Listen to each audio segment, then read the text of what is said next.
Τι δουλειά έχεις εσύ εδώ πέρα και αρχικά πώς με βρήκες? Εγώ ξέρω πως σε βρήκα. Μπορείς να σταματήσεις να με ακολουθείς και να σταματήσεις να μου μιλάς. Σου έχω πει 100 φορές, δεν είμαστε μαζί. Δεν με νοιάζεις καθόλου εσύ. Φέρε πίσω ό,τι μου ανήκει. Δεν έχω ιδέα γιατί μιλάς. Στοπ.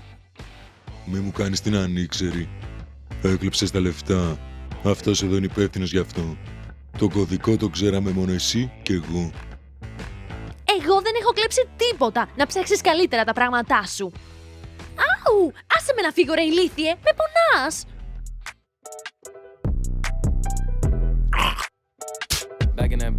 Αν δεν επιστρέψεις αμέσως τα λεφτά, θα σε φάνε τα σκυλιά μου. Μπήκες. Άσε με ήσυχη! Με ενοχλείς, δεν το καταλαβαίνεις! Πονάω! Άφησέ με είπα! Αφήστε την ησυχία αμέσως!